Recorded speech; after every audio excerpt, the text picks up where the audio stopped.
The elevator doors to Sterling Global whispered open, revealing a panorama of cool marble and minimalist art that cost more than most people's houses. I, Isabella Valdez, stepped out, the sharp, confident click of my Louboutins a familiar percussion in this sterile space.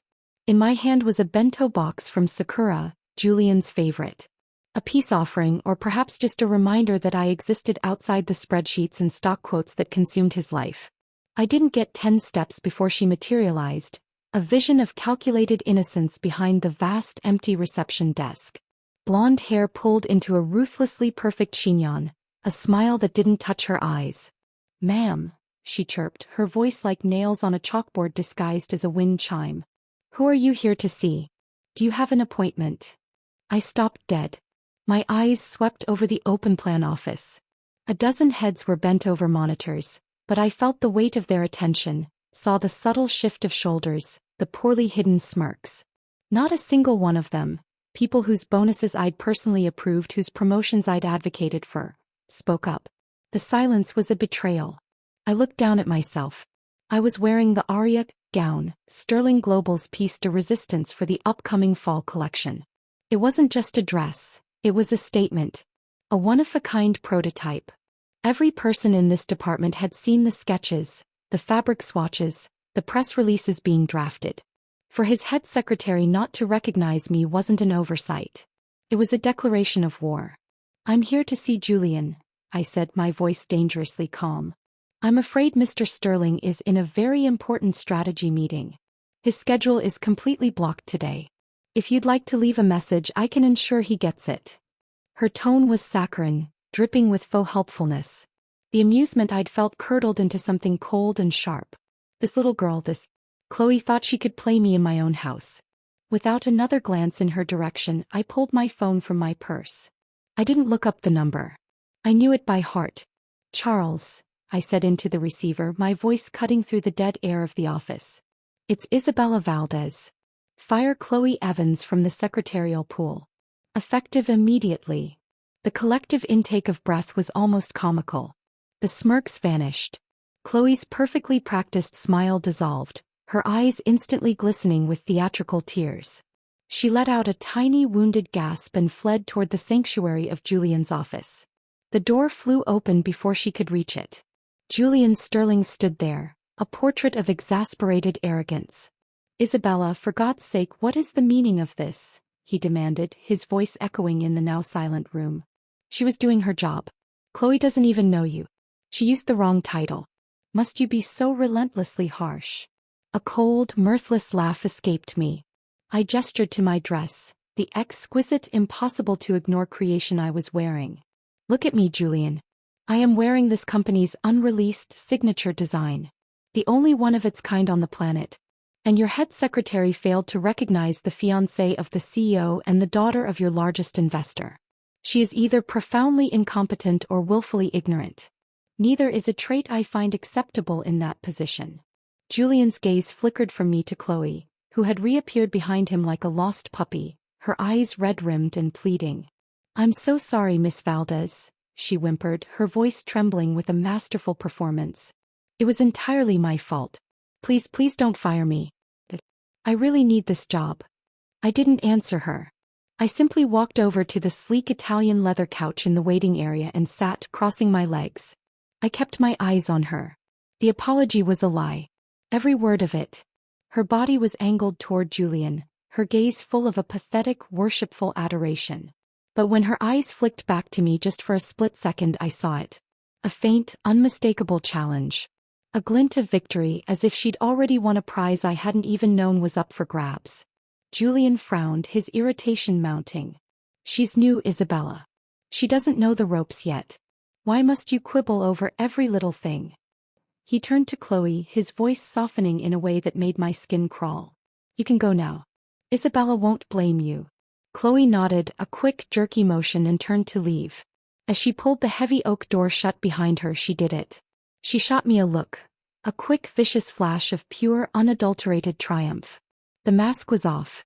And in that moment, standing in the opulent silence of the executive floor, I felt a wave of such profound ridiculousness that I almost laughed aloud. Julian had changed. The man I'd agreed to marry, the shrewd, demanding partner I'd fought alongside to build this empire, was gone. In his place was a man who allowed a clueless novice to occupy a critical position, who let his staff's respect for me erode without a word of defense. He was giving her the confidence, the platform to humiliate me. And he was too blind or too besotted to see it. He walked over to me, his expression one of weary condescension.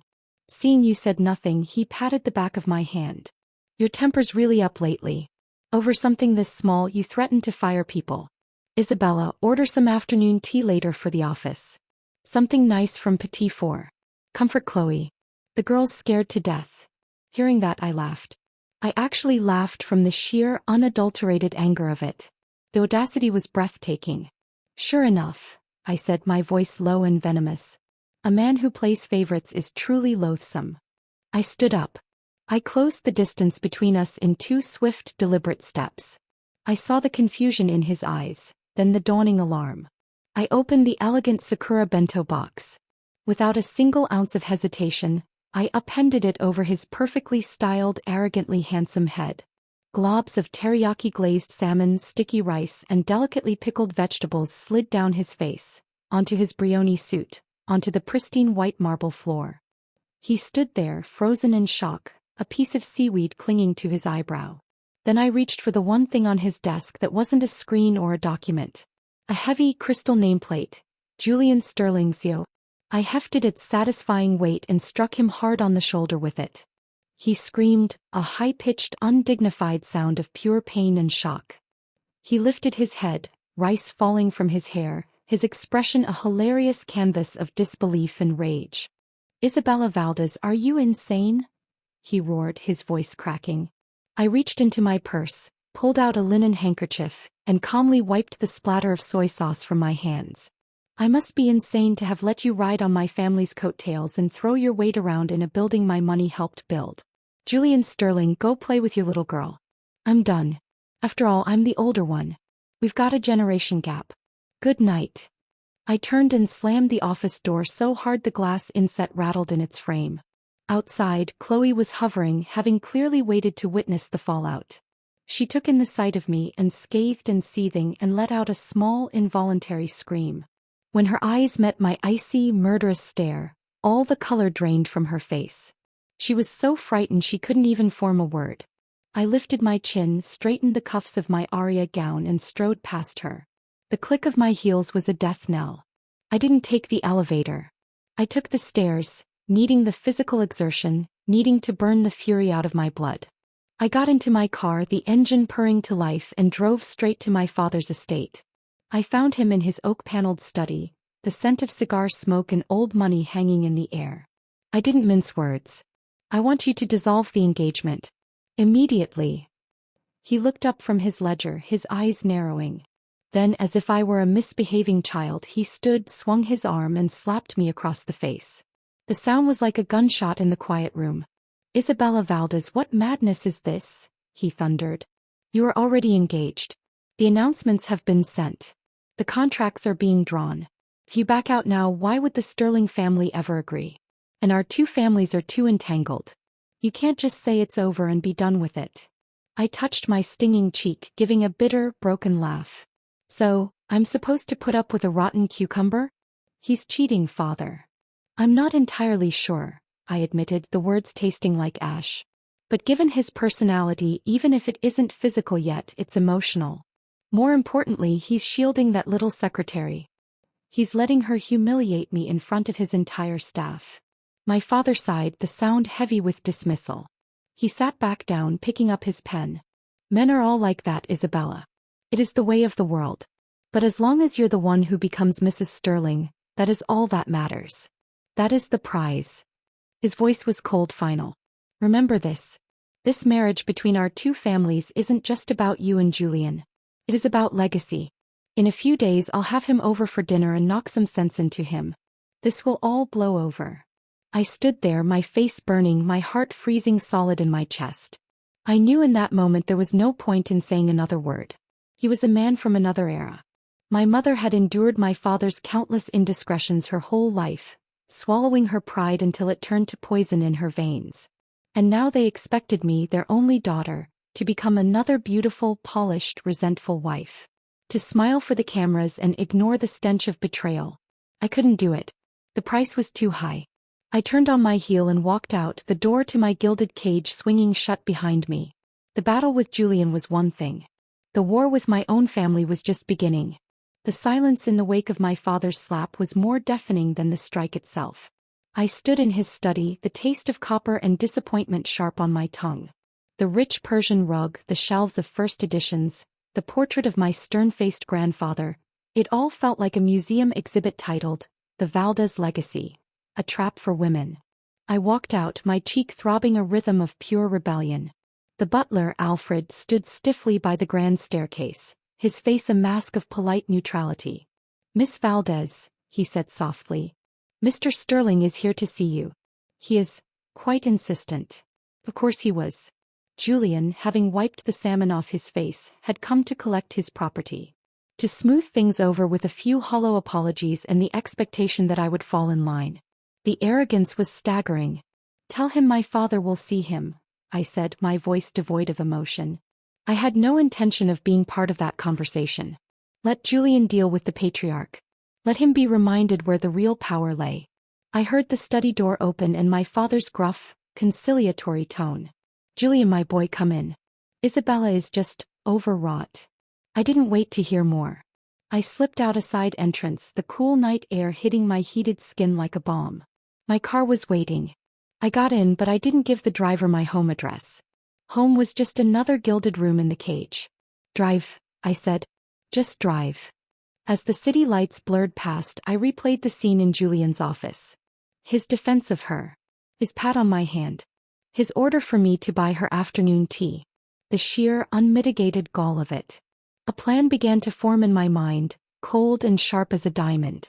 If my father and my fiancé thought I was just a piece to be moved on their chessboard, they were about to learn I was a player. And I had my own pieces to move. I knew exactly who to see. The one person in the Sterling family who had even more to gain from Julian's downfall than I did. "Take me to the Obelisk," I told the driver. The Obelisk was a private club so exclusive it didn't have a sign. You either knew it was there or you didn't belong. Inside it was all dark wood, low lighting and the quiet hum of immense power. I was led to a secluded booth in the back where a man sat alone, swirling a glass of amber liquid. Alexander Sterling. Julian's half-brother. The spare heir. The one with the sharper mind and the colder heart, forever kept in the shadow of his father's favorite son. He didn't stand as I approached. A flicker of disdain passed through his ice-blue eyes. "Isabella Valdez. To what do I owe the pleasure? Here to finalize the merger details." The sarcasm was barely veiled. "I'm here to talk about a hostile takeover," I said, sliding into the booth opposite him. That got his attention. He raised an eyebrow. "I'm the one who should be running Sterling Global. If you wanted to break the engagement, why not just tell dear Julian to his face? I heard a rumor you were cozying up to Gavin Cole to make him jealous. A pathetic ploy." He took a sip of his whiskey. "But then you've always been sentimental. It makes you predictable." I met his gaze, refusing to flinch. "And what if I said I could help you escape the fate of being the eternal understudy? What if I said I could give you the leverage to finally take what should have been yours from the beginning?" Alexander laughed, a dry, humorless sound. You can't even control your own fiancé and you think you can orchestrate a corporate coup? Isabella, you're a society princess, not a puppet master." I didn't argue. I didn't need to. I reached into my bag and pulled out a slim black folder. I slid it across the polished table towards him. He eyed it skeptically for a moment before opening it. His eyes, so dismissive a moment before, began to scan the pages. I watched as his feigned boredom evaporated, replaced by a sharp, calculating focus. The folder contained financial records, emails, project summaries. It detailed Julian's reckless investments in failing tech startups, his creative accounting to hide the losses, the sweetheart deals he'd given to unqualified friends that had nearly sunk entire divisions. It was a catalogue of arrogance and incompetence. Alexander's eyes lit up with a hunter's gleam. "How reliable is this?" he asked, his voice now a low, intent whisper. "I have sources inside and outside the company. People who are loyal to the Sterling name, but not to Julian's stupidity. People who talk to my father who talk to me. If you don't believe me, I can't help that. All I can tell you is I've been gathering this for a while.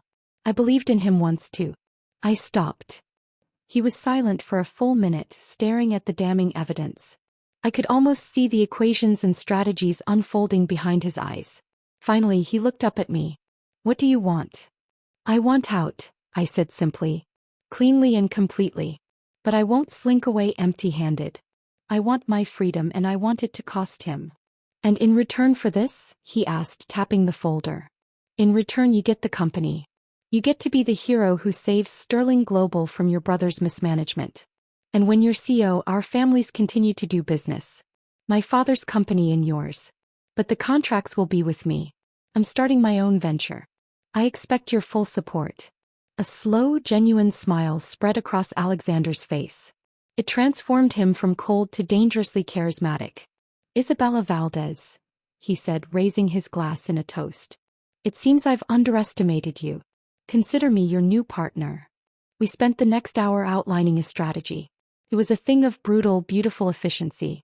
He would begin a quiet campaign among the board members, seeding doubt, sharing just enough information to create unease. He would position himself as the stable, logical alternative. I would continue to play the jilted fiancé, keeping Julian off balance and emotionally distracted.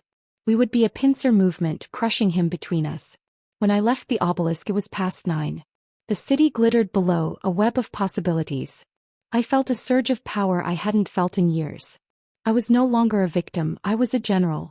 As I stood on the curb waiting for my car, a figure emerged from the shadows of a nearby hotel. It was a young man I knew vaguely, a model named Leo who sometimes worked Sterling Global events. He was beautiful in a harmless, decorative way. Isabella Valdez? He said, smiling. Fancy meeting you here. The idea, wicked and perfect, sprang into my mind. Leo, I said, returning his smile. What a delightful coincidence.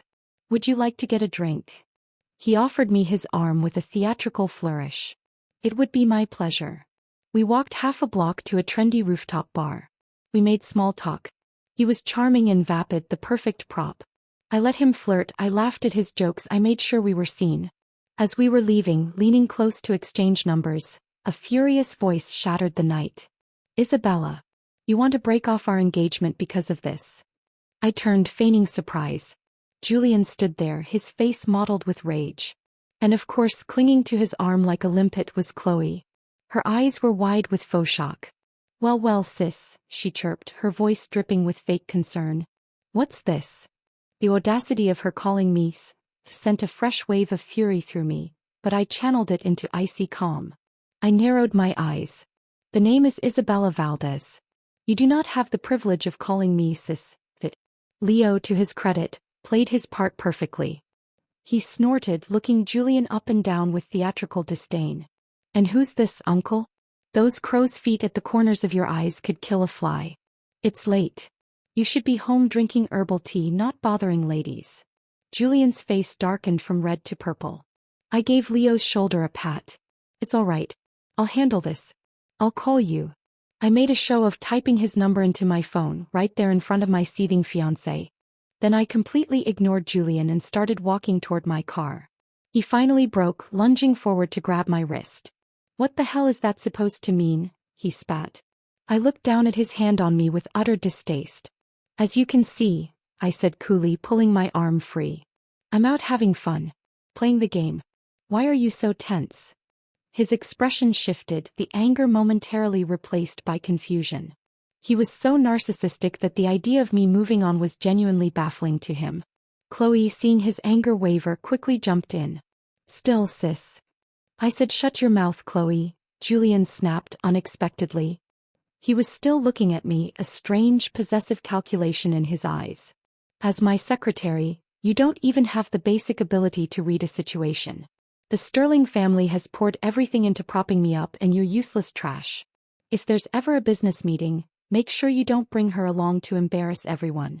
With that, I turned and walked to my car. But Julian was persistent.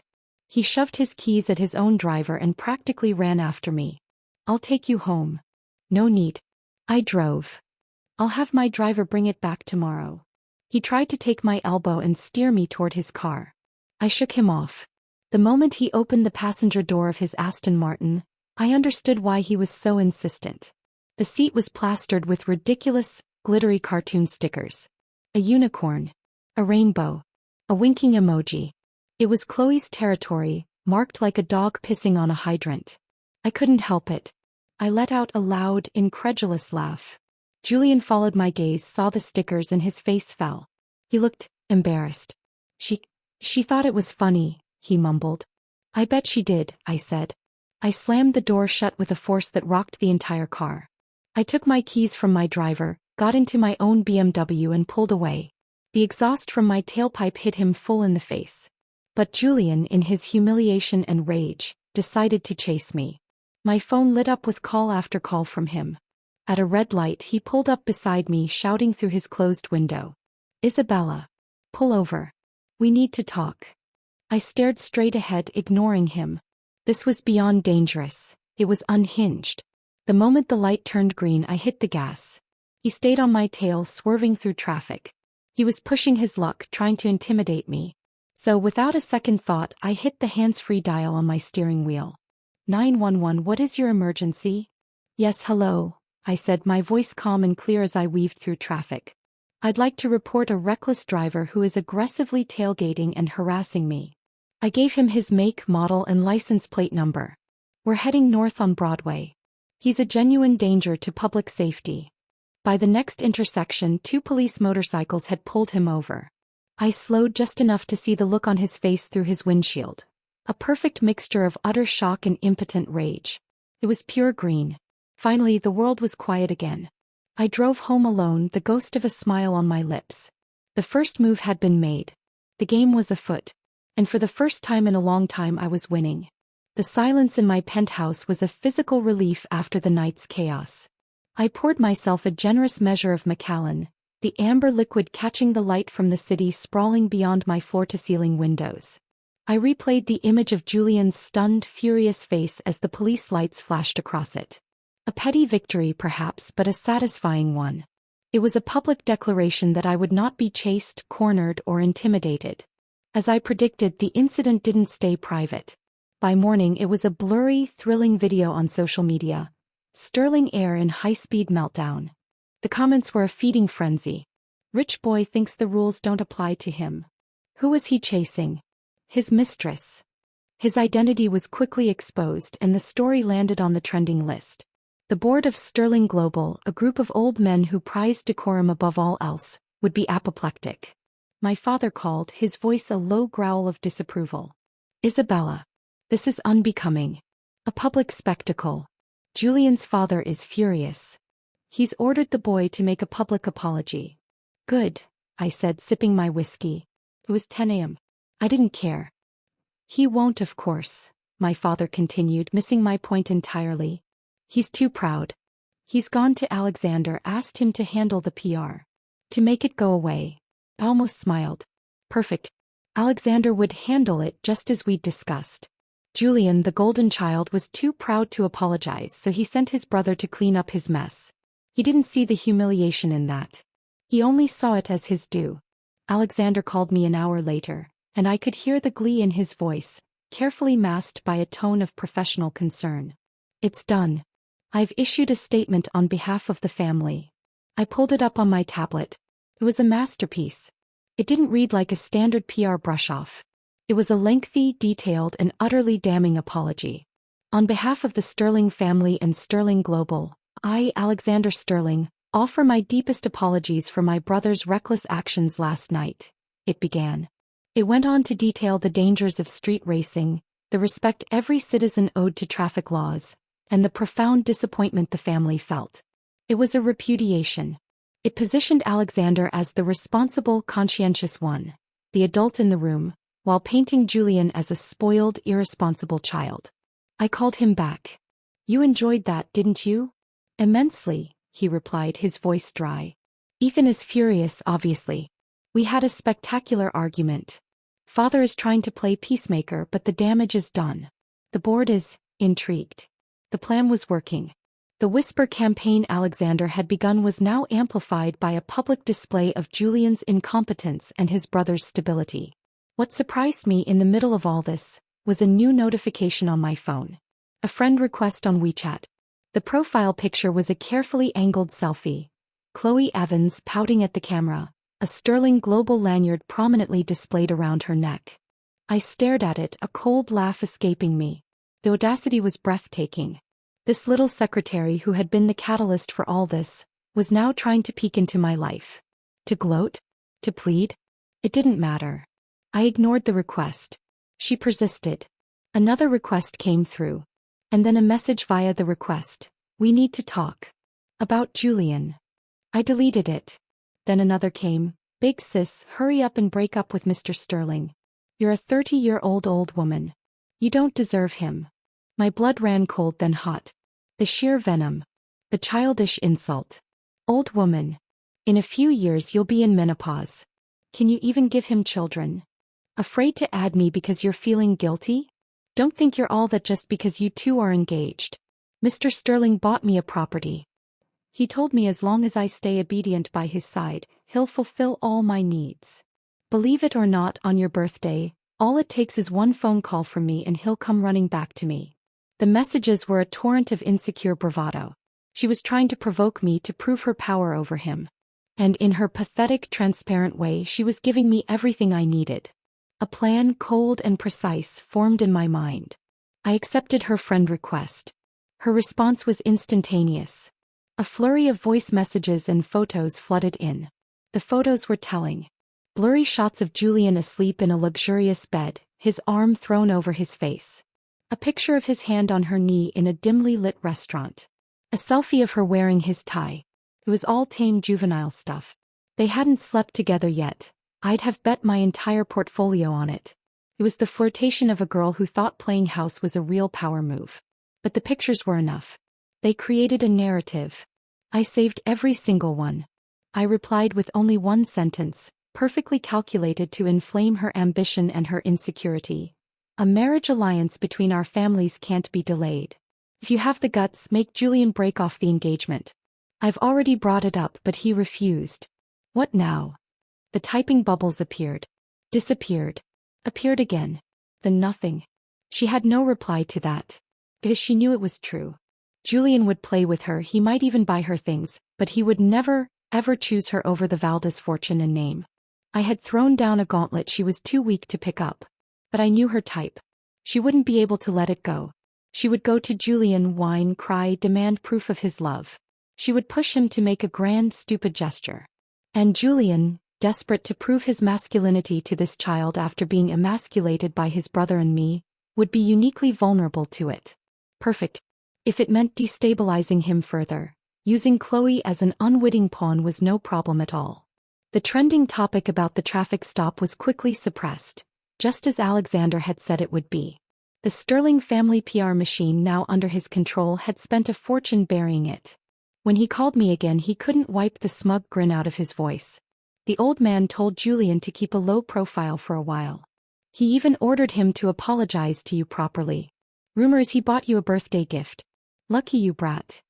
I only gave a dismissive snort. You think it'll even get to me? No chance. Want to bet? Alexander's voice was light, competitive. Let's bet on that Hushy project. If his apology is genuine and you accept it, it's mine. If he screws it up, it's yours. Deal, I said instantly. The Hushy project was a jewel, a new commercial development that would be the cornerstone of the city's future. I wanted it. 2 days later it was my birthday. A meaningless milestone, now a stage for our little drama. Julian, as instructed, invited me to dinner at Lucille, the most expensive restaurant in the city. A place meant for proposals and reconciliations. He was 40 minutes late. When he finally arrived, sliding into the booth across from me, there was a cloying, familiar scent clinging to his jacket. Chloe's cheap, sweet perfume. It was a slap in the face. At that exact moment my phone buzzed. A notification from WeChat. Chloe had posted on her moments, a setting I knew was visible only to me. A picture of a hotel room. A box from a famous jeweler sat open on the bed. Around her neck was a stunning sapphire and diamond necklace. The caption, My crush bought me a gift. Too bad it's the old woman's birthday, so he has to go over there. Within 10 minutes I'll have him back by my side. I felt a cold stillness settle over me. I'd once told Julian I loved sapphires. I'd pointed out that specific necklace in a magazine. If you like it, I'll buy it for you one day, he'd said. Now it was around her neck. Julian leaned forward, a contrite smile on his face. Traffic was terrible. I'm so sorry. Happy birthday, Isabella. He pushed a small, poorly wrapped box across the table. I didn't look at it. I looked at the streetlights reflecting in my wine glass. Open it, he urged. See if you like it. Slowly I pulled the ribbon. Inside, nestled on cheap velvet, was a hair clip. It was Barbie pink, plastered with garish, fake rhinestones. It was tacky, childish, and utterly unlike anything I would ever own. I recognized it instantly. It was something Chloe would wear. Chloe helped me pick it out, he said, confirming my suspicion. Since you're both women, I thought she could help. She has such youthful taste. How about it? I looked up at him, my expression flat. It's revolting. It's tacky. His face fell, his apology crumbling into defensiveness. I'll get you another one later. Don't be mad. She meant well. He hadn't even seen my message. He had no idea I knew about the necklace. He was so deep in his own lies he couldn't keep them straight. Sure, I said, my voice devoid of emotion. I didn't say another word. I just picked up my knife and fork and began cutting my steak with meticulous precision. Not long after, his phone rang. He answered it on the first ring, and even across the table I could hear her voice, pitched high with fake tears. Julian, the water pipe in my apartment burst. Everything is soaked. The front desk won't help me. I'm all alone. Please, you have to come. His response was immediate, instinctive. I'll be right there. He hung up and stood, already shrugging his jacket on. Isabella, I'm so sorry, it's an emergency. Chloe's apartment is flooding. I have to go. I'll make it up to you tonight, I promise. I didn't even look up from my steak. If it's urgent, go handle it. My calmness clearly unnerved him. He hesitated, a war playing out on his face between duty to his mistress and the dawning realization that he was failing spectacularly with his fiancée. But the pull of her helplessness was stronger. He left. A second later, my phone lit up with a message from Chloe. How's it going? I told you so, didn't I? You're amazing, but can you really get him to break off the engagement with me? The gloating was pathetic. I typed back, my fingers cold on the screen. Getting him to walk away from me isn't the point. Getting the entire Sterling family to accept you, that's the real win. Let me know when you manage that. She went silent. But then, another post on her moments. This one made me stop breathing for a second. It was a photo clearly taken just moments ago. Julian holding her soaking wet body, had she actually dumped water on herself? In his arms, kissing her. It was a direct, provocative challenge. I smiled. I saved the picture. Then I went to my computer.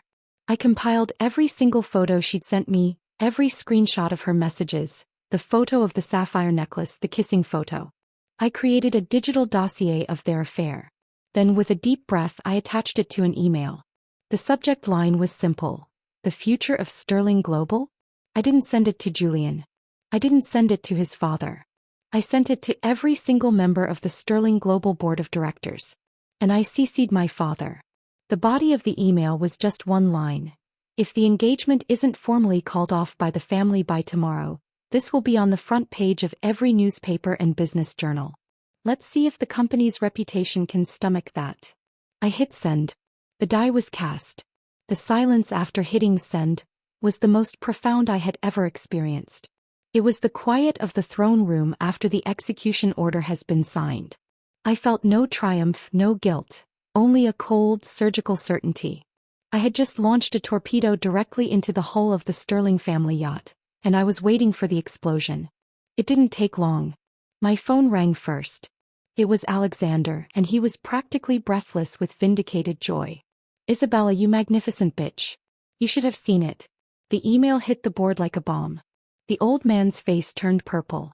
He stormed out of the golf course, drove straight to Julian's penthouse, and from what my source inside says, he beat the hell out of him with a golf club. He's ordered him to apologize to you on his knees, and he's suspended him indefinitely. I'm taking over his projects. All of them. I let out a breath I didn't realize I'd been holding. Phase 1 was complete. Then make sure you seize the chance, Alexander. Don't fumble it. The Hershey project is yours, he said, his voice shifting to business. I'll have the paperwork drawn up. A concession for your distress.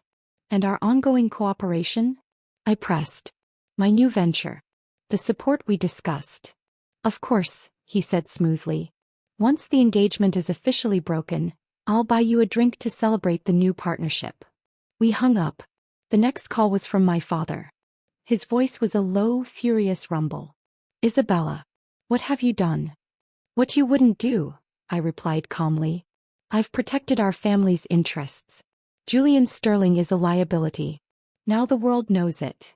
You've created a scandal, he thundered. No, I corrected him. I've exposed one. And in doing so, I've given Alexander Sterling, a competent and rational businessman, the leverage he needs to take control. Our interests are safer with him than they ever were with Julian. He was silent for a long moment. I could hear the wheels turning, the cold calculus of profit and loss overriding his anger. This is a dangerous game you're playing. It's not a game, I said. It's a takeover. And we're winning. The following morning, the doorbell to my penthouse rang. I wasn't surprised to see who stood there. Mr. Sterling Sr. and a visibly battered Julian. The older man's face was a grim mask. Julian's was pale, a bruise blossoming on his cheekbone, his eyes downcast. May we come in, Isabella? Mr. Sterling's voice was gravelly with strain. I wordlessly stepped aside. They walked into my living room, an uncomfortable parade of shame. Mr. Sterling didn't sit. He pulled a document from his inside jacket pocket and laid it on my glass coffee table. Julian has been thoughtless. Reckless, he began, his voice cold and formal. We are both old families. We know each other. This time he is in the wrong and I have impressed upon him the severity of his error. He gestured to the document. This is a transfer of 5% of Sterling Global's non-voting shares. Consider it compensation for his indiscretions. I didn't look at the document. I looked at Julian, who refused to meet my gaze. His indiscretions, I repeated, my tone flat. You mean his affair with a subordinate he installed in a position she was grossly unqualified for? The one he flaunted in front of me and his entire staff. Mr. Sterling's jaw tightened. You are the woman both our families approve of. This marriage cannot be cancelled. The alliance is too important. He was foolish. Misled. You can hit him or scold him as you like. He turned to his son, his eyes flashing. Now, kneel. Julian's head snapped up, his eyes wide with humiliation. Father. Kneel, the old man roared, and with a sharp, brutal motion he kicked the back of Julian's knees, forcing him down onto the hardwood floor with a painful thud. I watched him kneel there, the proud, arrogant Julian Sterling brought so low. And in that moment any lingering shred of feeling I had for him evaporated.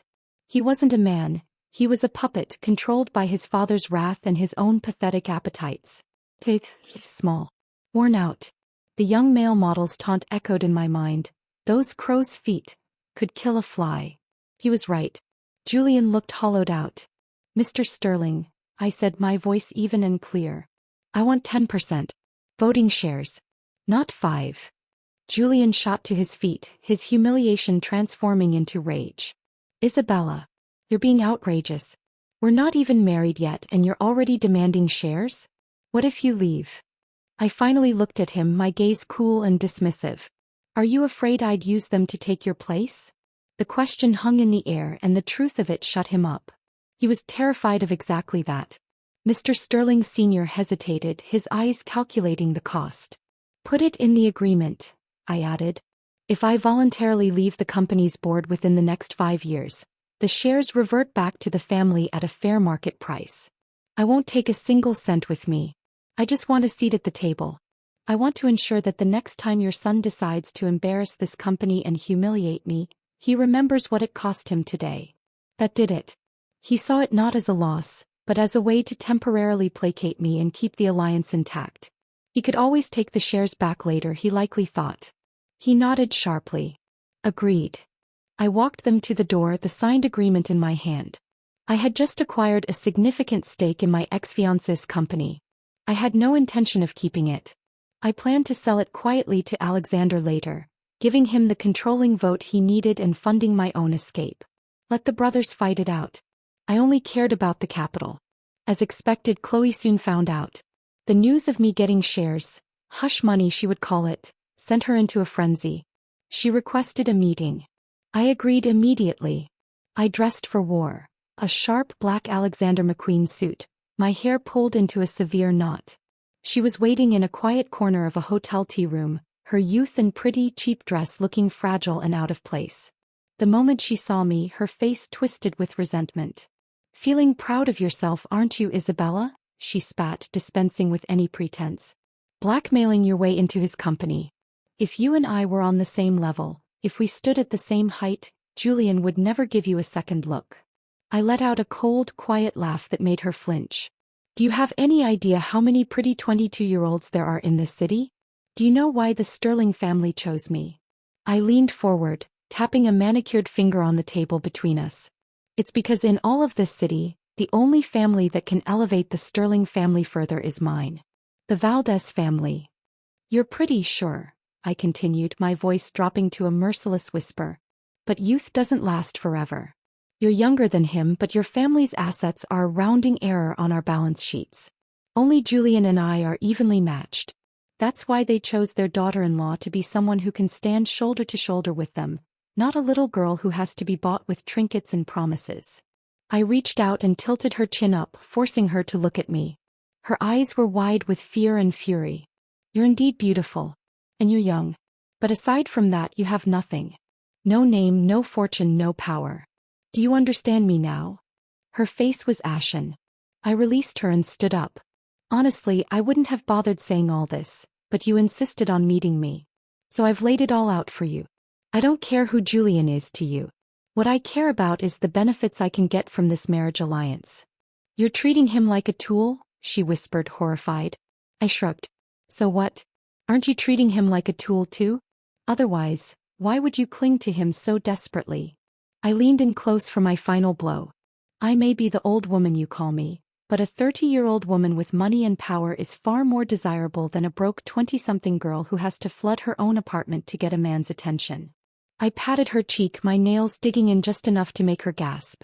"Next time you think about provoking me, remember who you're dealing with. I'm not always this patient. If you can't get Julian to marry you, don't come looking for me. I'm busy." I turned and walked away, leaving her shattered and alone. The message was sent. The battlefield was cleared. The war, however, was far from over. The month of silence that followed was the most peaceful I'd had in years. No frantic calls from Julian, no whining messages from Chloe, no lectures from my father. It was the eerie calm of a forest after a fire has raged through, leaving nothing but ash and the promise of something new. I knew it was an illusion. Julian, chastised and stripped of his power, was licking his wounds.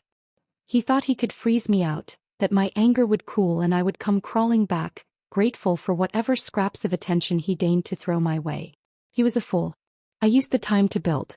My venture capital firm, Valdez Holdings, was no longer just an idea sketched on a legal pad in my penthouse. It was a reality. I secured office space, poached a brilliant, ambitious CFO from a rival company, and began quietly vetting startups. The 10% stake in Sterling Global was my war chest, a sword I would soon turn against its creators. The peace was shattered by a single predictable piece of news. It came not from Julian but from Alexander. His call was brief and brimming with cynical amusement. "The canary is pregnant." She announced it on some pathetic social media platform. "The old man, in his infinite wisdom, has agreed to let Julian keep her on the side, but the child stays. A Sterling heir is a Sterling heir after all, regardless of the mother." I felt a cold wave of disgust but no surprise. "Of course he did," I said, my voice flat. "The hypocrisy is breathtaking." "Forget it, Isabella," Alexander said, a rare note of something almost like sympathy in his voice. "I'm not raising someone else's child. It's time to lay your cards on the table." He was right. The board had been stabilized, his power base secured. In the past few months, Alexander had been ruthlessly efficient, removing every one of Julian's loyalists and installing his own people. The projects under his control were thriving, their profits tripling. He was no longer the shadow heir. He was the de facto ruler, and even Mr. Sterling Sr. had been forced to acknowledge his competence. The time for half measures was over. I gathered my weapons.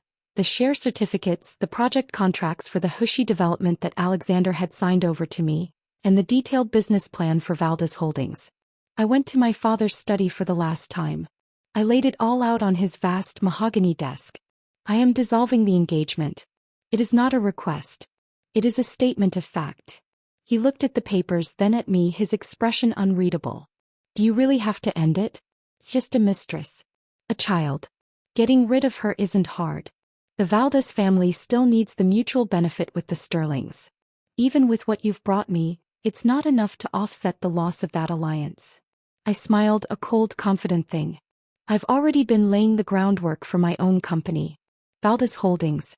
I've also made contact with the Andrade family in Europe.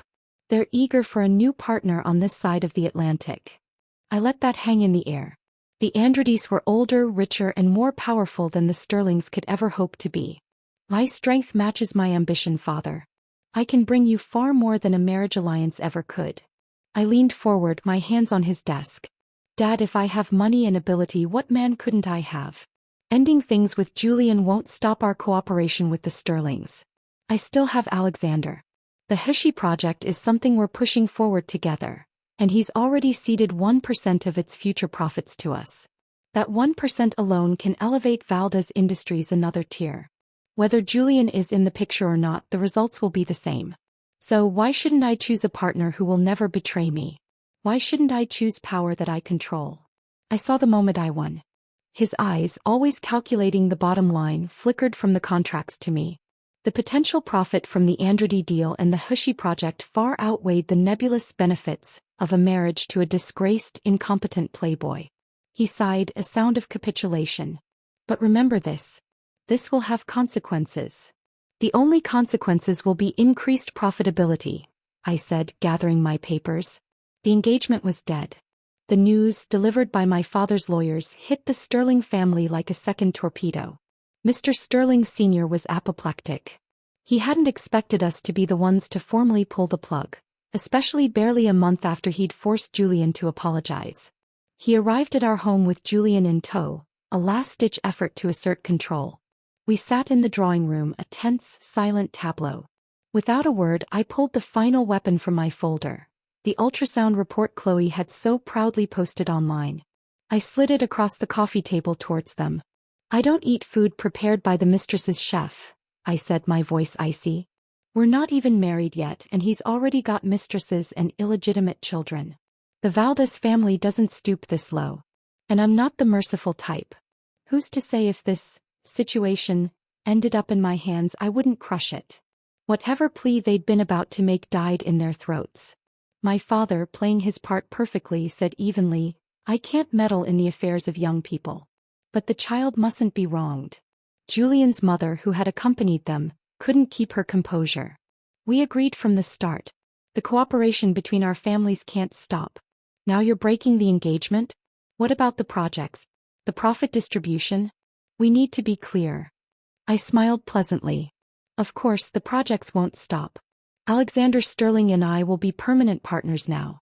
Valdez Holdings looks forward to a fruitful collaboration with Sterling Global under his leadership. That was the match that lit the fuse. She exploded. That's impossible. How could he compare to Julian? Our Julian is a man. I spread my hands, all innocence. And Julian has caused plenty of trouble, as we all know. Every successful project during his tenure was thanks to me pulling strings. The few he ran on his own lost millions. One even cost lives, though the lawsuits were quietly settled. I let that bombshell land. Alexander is different. He's your brother-in-law after all. And even as a woman, I can carry a company for my family if needed. My sarcasm and the revelation of the covered-up lawsuit made her panic. But, she stammered, unable to form a coherent argument. Mr. Sterling Sr., however, was a pragmatist. Alexander was still a Sterling. The money would still flow. Losing the Valdez alliance entirely was the greater danger. He cut her off sharply. Enough. Look at the fine son you raised. Had everything and still had to shatter it for a... He couldn't even finish, his disgust palpable. He turned to me. The engagement is off. We will do it your way. I walked out of that room with everything I wanted. My freedom, my company, and a powerful new ally in Alexander. I watched their car pull away, a broken family fleeing their humiliation. I immediately sent a text to Alexander. When you get home, you'll be facing the wrath of your stepmother. I suggest you be ready. His reply was instantaneous. If she can't handle me, she doesn't deserve to be in the game. I had shifted my support fully to Alexander. That's when Julian, finally realizing he had no allies left in the company, that his birthright was slipping through his fingers, panicked. He started calling, then texting, then showing up at Valdez Industries demanding to see me. My father, exasperated, finally called me. He's been camped in the lobby for 2 days. He's becoming a nuisance. Deal with him. I drove to my father's office, my patience worn thin. The moment I stepped out of the elevator, he rushed towards me, a bouquet of violently red roses in his hand. They were garish, overblown, reeking of desperation. In the 4 years I'd been with him, he'd only ever given me white lilies or yellow roses, elegant and subtle, he'd said. This was the first time he'd ever brought me something so passionless, so blatantly cliched. A last-minute purchase from a street vendor. Isabella, he said, his voice too loud in the quiet lobby. I didn't even let him step into the company proper. I led him to the sterile cafe on the ground floor. I could see the flicker of disappointment in his eyes that I wouldn't let him upstairs into my world. He launched into his rehearsed speech, his eyes pleading. Isabella, I didn't think I'd hurt you this badly. I know you can't accept Chloe's child. I'll make her get rid of it. I'll set her up somewhere far away. From now on, there'll be nothing between us to get in our way. Don't be mad anymore. Come back to me, okay? He looked like he wanted to say more, but the words dried up. He was just reciting lines he thought I wanted to hear. He hadn't even checked his messages, seen the evidence of her continued presence in his life. Sweet words are cheap, Julian, I said, my voice devoid of any emotion. Chloe clearly doesn't want to part from you. I lifted my phone and showed him the screen. Her latest post, a picture of her at a private prenatal clinic bragging about the exclusive care. You're talking about making her get rid of the child, but she's already booked the city's most expensive postpartum care center. That baby she's carrying is the Sterling family's first grandchild. Even if you wanted to terminate it, would your mother allow it? His face went pale. He hadn't thought that far ahead. He was a leaf blowing in the wind of other people's demands. You didn't need to come beg me, I continued, the contempt I felt finally bleeding into my tone. You know, I've never had any respect for men who live off women. He shot to his feet, the chair screeching behind him. Isabella Valdez, what did you just say? Did I misspeak? I asked, tilting my head. At home, you live off your family's name, built by your father and grandfather. In the business, you lived off my proposals, my plans, my connections. Without my work, do you think you'd have gotten that corner office so easily? Without me running interference and cleaning up your messes, you'd have been knocked down by the board in less than 3 months. I stood now too, leaning across the table, my voice dropping to a venomous whisper. Still don't get it? Do you know why your father never truly chose you to inherit the company? It wasn't just Alexander. It's because you're not capable. Young girls like Chloe might be fooled into thinking your last name is your worth. But in reality, you're nothing but a pile of useless mud. Everyone knows exactly how your dear mother clawed her way into her position. And your IQ, it seems, is a family trait. His face flushed a mottled, furious red. You're always like this. Looking down on me. Things I couldn't figure out, you'd explain in a single sentence and make it seem so obvious. Everyone in the company called you my perfect wife. They said listening to you was never wrong. But why? I'm the man here. You are a man, I said, gathering my purse. But you're neither dependable nor faithful. You're only apologizing now because you've lost your support and can't hold on anymore. Let me guess. Your mother sent you here. His silence was all the confirmation I needed. My tone sharpened to a final cutting point. Julian, this stops here.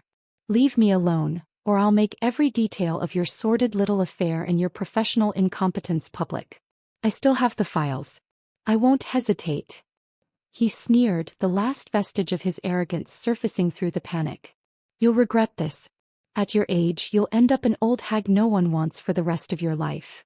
No sooner had the words left his mouth than I saw my exit strategy arrive, right on cue. Leo the model walked into the cafe, looking effortlessly beautiful and completely out of place. He saw me and walked over with a bouquet of simple sunny sunflowers. "Isabella. Fancy meeting you here," he said, handing me the flowers.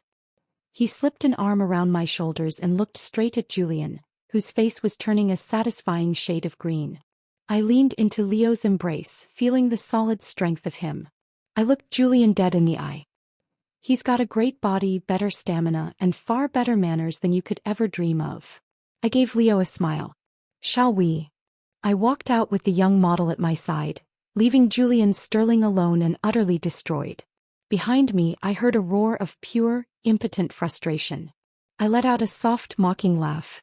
Too far? Oh no. The real blow was still coming. Alexander moved with the swift, brutal efficiency of a predator finally unleashed. The information I'd given him was a roadmap to Julian's ruin. He didn't just strip Julian of his remaining titles, he eviscerated him. He dug up proof of Julian embezzling company funds to pay for Chloe's apartment and shopping sprees. He uncovered kickbacks from contractors, deals so poorly concealed they were practically gifts to the opposition. Mr. Sterling Sr., presented with the irrefutable evidence, was beyond furious. He didn't just beat Julian, he publicly disowned him, reclaiming every share, every trust fund, every vestige of financial support. He was cut off completely. Julian's mother, Mrs. Sterling, fought like a cornered animal, screaming about family and legacy. Alexander shut her down with one icy sentence: "Keep it up and I'll see to it you don't even get your dividend payments." The threat of financial ruin silenced her instantly. Her love for her son had a very specific price tag. With Chloe tucked away in her luxury apartment, resting for her pregnancy, Mrs. Sterling was forced to swallow her pride. The woman who had once ruled the social scene was now utterly powerless. Weeks later, Alexander invited me out for drinks at a quiet members-only bar. He exhaled a long, satisfied sigh as he sipped his whiskey. "I never thought it would feel this good," he admitted, a genuine smile on his face. "You have no idea how hilarious it was to watch those two fume at me while being completely powerless to touch me. It was like watching kittens hiss at a Rottweiler." "I never set out to make enemies of them," I said, swirling the ice in my glass. "They just pushed too far." I reached over and patted his shoulder. It was a strangely companionable gesture. "You know what they say, women who get angry too much age faster. Don't waste your energy on them." She clawed her way up, "But how much real ability does she have? She'll have to rely on you in the end. Forget Julian. Let him rot. We've still got a life to live." We exchanged a smile, a true moment of understanding between partners. It was then that the universe decided to provide a final, absurd coda. The door to the bar opened and a haggard, disheveled Julian stumbled in. He looked like he hadn't slept in weeks, his clothes rumpled, his eyes bloodshot. The moment he saw us, sitting together, laughing, his face contorted with a fresh, paroxysmal rage. He stormed toward our table, pointing a shaking finger. "I knew it. I knew it. You two have been in contact all along. You're teaming up to crush me, aren't you?" He turned his venom on Alexander. "And you're just a woman. What gives you the right to fight me for my place?" Alexander didn't even flinch. He just glanced at me, a look of profound apology on his face. "Sorry you had to see this joke." Then he stood and with a motion so fast it was a blur, he slapped Julian hard across the face. The crack echoed in the quiet room. "You want to know what gives me the right?" Alexander's voice was low, deadly. "The company was built on my mother's dowry. Her money, her legacy. After she died, your mother shamelessly tried to steal what was mine. You, Julian, are nothing but a useless waste of that legacy. Stay far away from me. If I see you again, I'll hit you again." Julian's rage boiled over, incoherent and sputtering. "Alexander, you're just an old woman no man would marry." Alexander didn't even blink. He simply raised a hand and two large bodyguards materialized from the shadows. They dragged a screaming, struggling Julian out of the bar. We heard the sounds of a brief, brutal scuffle in the alley outside, followed by a choked apology. I took a sip of my drink, finding the whole spectacle almost amusing. Some people never learn. But But the fallout was just beginning. Someone had filmed the entire encounter on their phone. The video went viral instantly. Sterling heir assaulted by brother. The internet, of course, focused on the most salacious detail. Julian's strange scream that Alexander was just an old woman. The commentary was ruthless. "He's 32 and looks 45. Says the guy with more baggage than an airport carousel. Did he think he'd never age?" The memes were brutal. Julian's public humiliation was complete. For me, the unintended consequence was a wave of public goodwill. Women everywhere saw me as the wronged party who had gracefully exited a toxic situation. When Alexander publicly declared that Julian was being formally expelled from the company and that the Sterling family will always stand by and support strong women, like our former partner Isabella Valdez, my social capital skyrocketed. He used the moment to sweep out the last of the old board members who doubted him, securing his position as head of Sterling Global without a hitch. Mr. Sterling Sr., exhausted and defeated, handed over all authority and retired to his golf estate in Florida.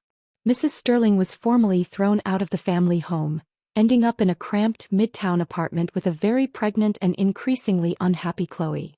The final unraveling was swift and ugly. One of Mr. Sterling Sr.'s long-term mistresses, a woman he had actually always preferred to his wife, became pregnant. Mrs. Sterling, in a fit of hysterical rage, went to confront her and pushed her during an argument, almost causing a miscarriage. This time the old man had had enough. He filed for divorce, choosing to cut ties with his vengeful wife completely rather than live another day with her. Julian, now without his mother's protection or his father's money, spiraled into a deep depression. Chloe, shrewd enough to see the ship had not only sunk but was actively on fire, made her move. She aborted the baby and tried to flee with the jewelry and cash Julian had given her. But he caught her packing her bags. When he realized she had never loved him and had only been after his money and status, a mirror of his own mother, he completely lost control. He shoved her down the marble stairs of the apartment. She hadn't yet recovered from the abortion, and the fall left her bleeding heavily. She almost died. Mrs. Sterling, in a final, pathetic act of motherhood, went around begging everyone for help, even kneeling before Chloe's hospital bed to plead for her silence. Chloe, pragmatic to the end, took a large cash settlement and disappeared without a trace. When Julian finally emerged from the fog of his breakdown, he was a ghost of himself. Thinner, gaunt, his eyes empty. He came to find me one last time. It happened to be when I was having a business lunch with a potential suitor from the prestigious Shao family. We were at a rooftop restaurant discussing merger possibilities. I was smiling, relaxed, the picture of success and moving on. He saw me through the glass walls, radiant and untouchable. I saw the moment it shattered whatever was left of his mind. His face crumpled. He turned, stumbled away from the entrance and walked directly into oncoming traffic. A taxi hit him, sending him flying across the asphalt. I glanced out the window at the commotion, the screech of brakes, the gathering crowd. I drew in a deep, steadying breath. Mr. Shao followed my gaze. "Is everything all right?" he asked, his voice polite. I turned back to him, a perfect, placid smile on my face. "Nothing of importance," I said lightly. The man across from me was handsome, powerful and eligible. But as he reached for his water glass, I noticed the faint, pale imprint of a ring on his finger. Another man with his heart and his vows elsewhere. "No thank you. I had no interest in dirty men. Not anymore. But business was another matter." I took my proposal from my bag. Love could lie. Money never would. "Mr. Shao," I said, my voice crisp and clear. "Let's talk numbers. I believe we can make a deal." Sliding my proposal across the table. "My venture capital firm, Valdez Holdings, is positioned to be the primary partner for your expansion into North America. The terms are outlined there. I think you'll find them more than fair." He looked slightly startled by the sudden shift, but he picked up the document. The language of profit has a universal grammar. He began to read and I knew I had him. While he was engrossed, I allowed myself one last look out the window. Ambulance lights now pulsed alongside the police cars. A huddle of people surrounded a still form on the asphalt. A strange emptiness settled in my chest. Not grief, not guilt. It was the silence after a storm has passed, leaving only wreckage and the clear sky behind. Julian was no longer my chapter. The lunch concluded with a handshake and a promise from his lawyers to be in touch. I knew they would. The deal was too good for them to refuse. I walked out of that restaurant alone, my head high, the city buzzing beneath my feet with news I would never publicly acknowledge. The following days were a whirlwind of quiet activity. Julian survived the tragic accident but was crippled. A distraught man stumbling into traffic. Meanwhile, my social stock soared. Offers for partnerships, interviews, and board positions flooded my office. I declined most, accepting only those that aligned with my new vision. Alexander Sterling, now the unchallenged CEO of Sterling Global, proved to be a formidable and surprisingly loyal ally. True to his word, he fast-tracked our collaborations. The Hushy project broke ground with Valdez Holdings listed as a primary partner. Our companies were intertwined now, a symbiotic relationship built on mutual benefit and a shared history of crushing a common enemy. We met for drinks again, this time in his new corner office overlooking the city he now controlled. A toast, he said, raising a glass of bourbon. To new beginnings. And to the end of tedious family drama. I clinked my glass of mineral water against his. To profitable partnerships. How are you holding up? He asked, the question uncharacteristically hesitant. I'm holding, I replied, my tone even. It's a closed chapter. I'm interested in the next book. He nodded, understanding. Good. Because I have a proposition for you. I raised an eyebrow. Another one? A board seat. Sterling Global. I'm reshuffling, bringing in fresh blood. People with vision. People who aren't afraid to make tough calls. He looked at me, his ice blue eyes serious. I want you. It was a power play. Having me on the board would solidify his control, sending a clear message that the old guard was gone and the new alliance with the Valdez family was the future. It was also, I knew, a genuine offer of respect. He'd seen my strategic mind in action and valued it. I'll have my lawyers look over the offer, I said, a small smile playing on my lips. I assume the compensation package will be significant. The most significant we've ever offered, he confirmed.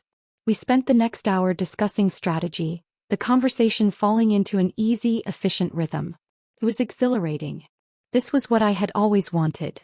A partnership of equals, based on intellect and ambition, not emotion and obligation. As I was leaving, he stopped me at the door. Isabella, thank you. For everything. I paused, looking back at him.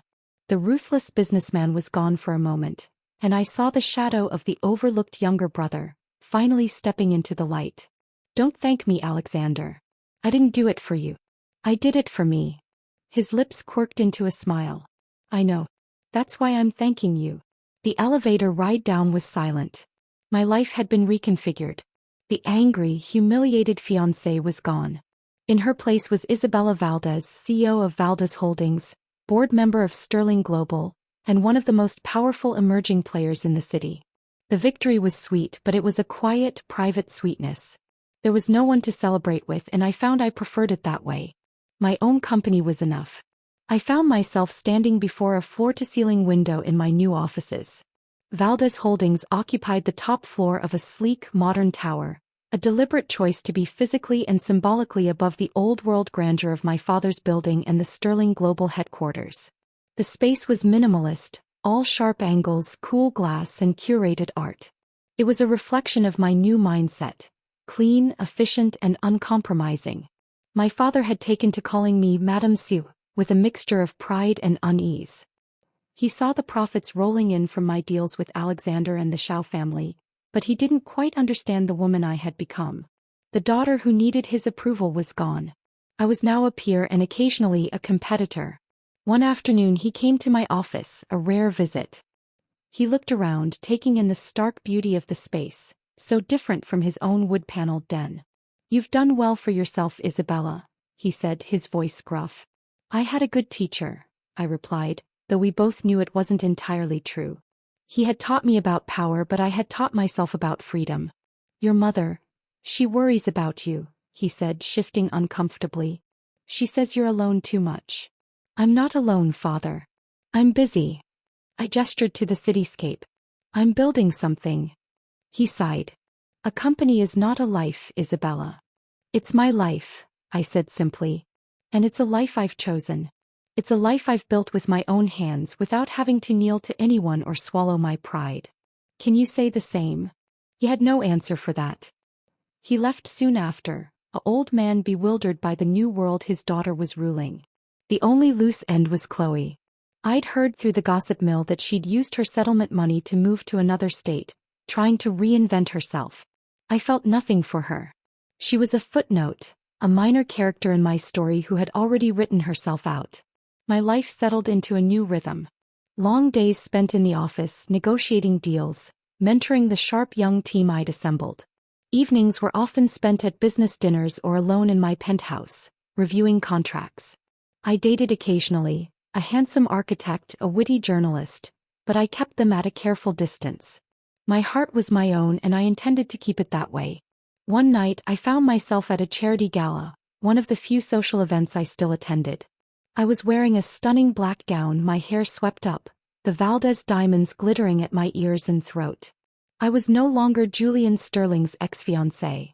I was Isabella Valdez and my presence commanded attention. I felt a tap on my shoulder. I turned to find Alexander Sterling, looking handsome and polished in his tuxedo. "Madame Valdez," he said, a smile in his eyes. "You're causing a stir. Half the room is terrified of you and the other half wants to be you." "And which half are you in, Alexander?" I asked, taking a flute of champagne from a passing waiter. "The half that's smart enough to be your partner," he replied smoothly. We moved to a quieter corner of the room. "I have news. The board has formally approved the acquisition of the remaining shares from my father's estate. The company is completely mine now. And yours in part." "Congratulations," I said, meaning it. "You've earned it." "We've earned it," he corrected me. He looked out at the glittering crowd, a thoughtful expression on his face. "You know, for years I was consumed by jealousy. Jealous of Julian for being the favorite, for having everything handed to him. I thought if I could just take it all from him I'd be happy." "And are you?" I asked. "Happy?"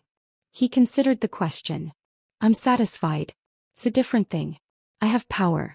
I have control. But it's quieter than I expected." He turned back to me. "What about you? You got everything you wanted. Your freedom. Your company. Your revenge. Are you happy?"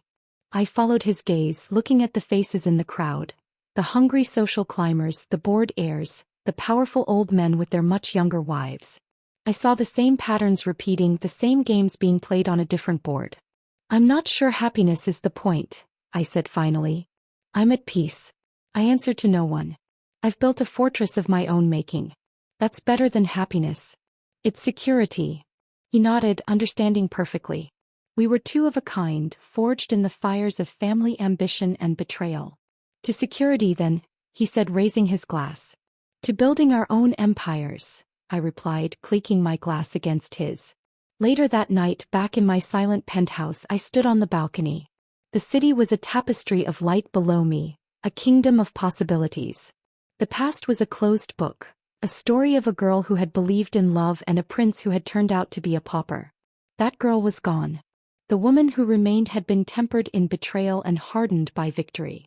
She had learned that love was a fleeting currency but power was a permanent asset. She had learned that the only person you can truly rely on is yourself. And as Isabella Valdez looked out over her city, she knew she wouldn't have it any other way. The game was still being played, but now she owned the board. And she was just getting started. The foundation was laid. Now it was time to build a legacy that would long outlast the memory of a broken engagement, a disgraced heir, and a pretty, foolish secretary. It was time to build something that was truly, completely her own. The end.